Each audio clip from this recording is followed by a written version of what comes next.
Okay, so today we're doing a deep dive into Nikola Tesla.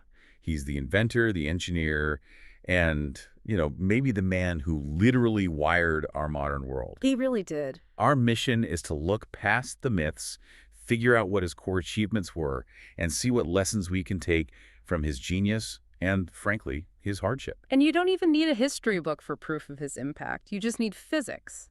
The SI unit for magnetic flux density is the Tesla. Right. That's a level of recognition most scientists only dream of.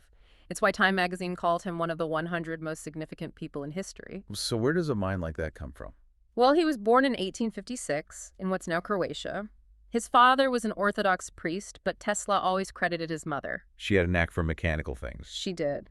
And he said that, plus his eidetic memory, being able to remember images perfectly, is what sparked his creativity. His brilliance was obvious really early on. I read he was doing integral calculus in his head at university. In his head. But his path was anything but easy. He dropped out of school, and then after he came to the U.S. in 1884 to work for Edison, he was gone in 6 months. And this is the famous incident, the $50,000 bonus. Which is what, over $1.7 million today? An incredible amount of money. And the company just reneged on it. They said it was a joke. An American joke, is the quote.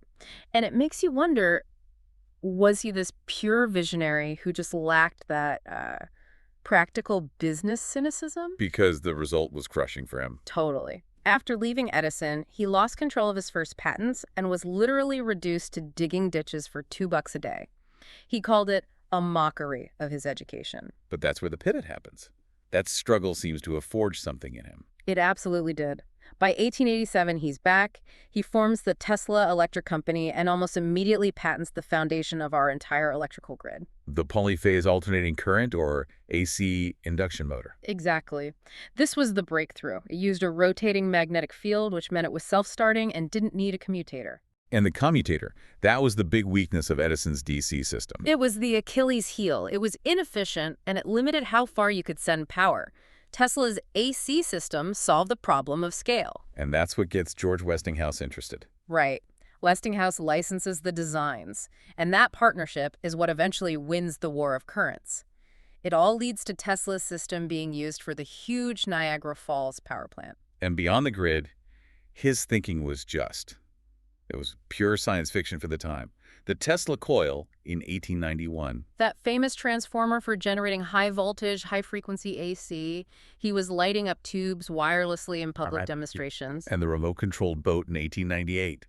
The teletomaton. I mean, he basically invented the drone a century early. So if we're talking about lessons, what's the big takeaway from his method? It's his core philosophy, I think. Yeah. The power of theory. He was the complete opposite of Edison's trial and error approach. There's that great quote he had about Edison.